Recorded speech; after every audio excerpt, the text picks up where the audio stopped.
शिल्पा की आदतें ठीक नहीं थी। वो ना बोलने से पहले कुछ सोचती और ना ही कुछ करने में। उसकी इस आदत से सभी परेशान रहते। बहन, घर पर मेहमान आए हैं और शक्कर खत्म है, थोड़ी शक्कर दे दो, मैं बाजार जाऊंगी तो ले आऊंगी। अरे शिखा बहन, तुम तो माफी करे, जब देखो तुम्हारे घर में कुछ न कुछ खत्म ही रहता है। अरे शिल्पा, चिल्ला क्यों रही हो? कहा ना घर में मेहमान बैठे हैं, सुन लेंगे। सुन लेंगे तो सुन ले, तुम लोगों की मांगने वाली आदत तो बंद होगी। अच्छा शिल्पा, ना दो शक्कर, लेकिन बात तो अच्छे से करो। एक कटोरी शक्कर के लिए तुमने मेरी बड़ी बेइज्जती कर दी। शिल्पा बड़बड़ाते अंदर चली जाती है तो शिखा भी घर चली जाती है। माँ, क्या हुआ? अरे कुछ नहीं बेटा, पता नहीं कहां कहां से ऐसे पड़ोसी आ जाते हैं, जब देखो तब कुछ न कुछ मांगने के लिए घंटी बजाते हैं।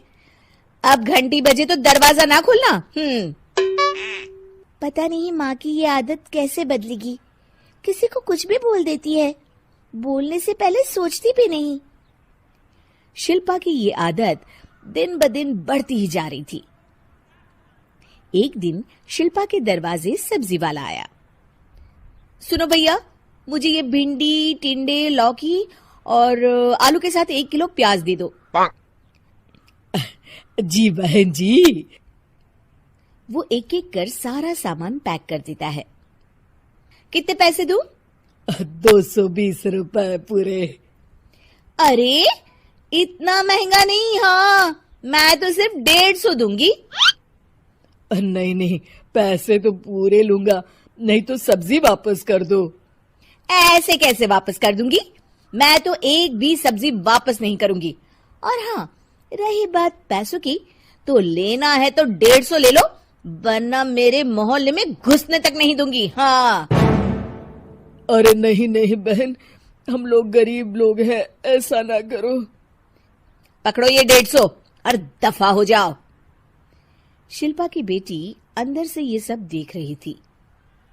शिल्पा, तूने तो हद कर दी। बेचारा गरीब आदमी, उसका तो गुजारा ही इसी से होता है। बोलने से पहले सोचा कर बेटा। माँ, आप चुप रहो, घर चलाना बच्चों का खेल नहीं। और वैसे भी इतनी महंगी सब्जी थोड़ी ना होती है। आपको तो सिर्फ खाने से मतलब है, लेकिन मुझे तो सब सोचना पड़ता है ना। शिल्पा की सास ये बात सुनकर दुखी हो जाती हैं।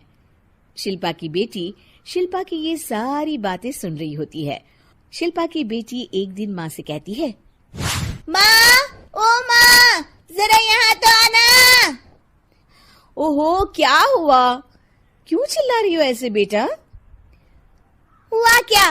ये देखिए मेरी स्कूल की ड्रेस कितनी गंदी हो गई है, इसे कौन धोएगा? लेकिन ये तो साफ है बेटा, मैंने अपने हाथ से खुद साफ किया है। माँ, ये ड्रेस इतनी गंदी है कि मैं इसे पहन ही नहीं सकती। चलो, मुझे बाजार से नई दिलाओ। शिल्पा दुखी हो जाती है और वहां से चली जाती है कि तभी सामने उसकी सास मिल जाती है। शिल्पा, अरे ओ शिल्पा, ये क्या सब्जी बनाई है? ऐसे भी कोई सब्जी बनाता है?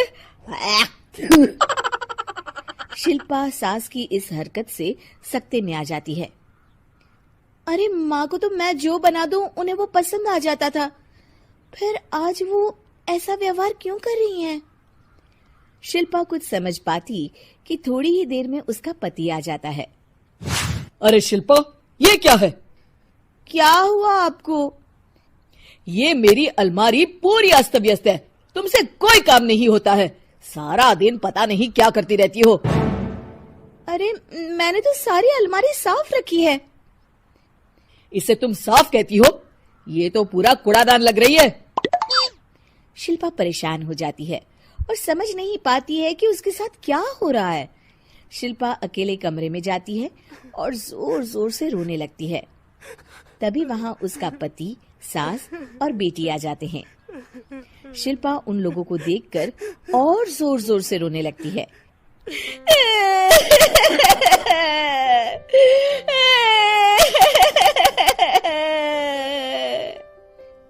कि तभी उसकी सास उससे कहती है, क्या हुआ?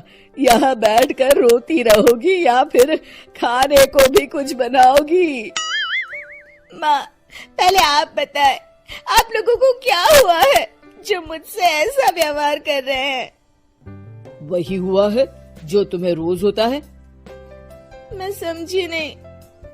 माँ, आज घर वालों ने आपसे बुरा व्यवहार किया तो आपको कितना बुरा लगा ना? हाँ, मुझे बहुत बुरा लगा।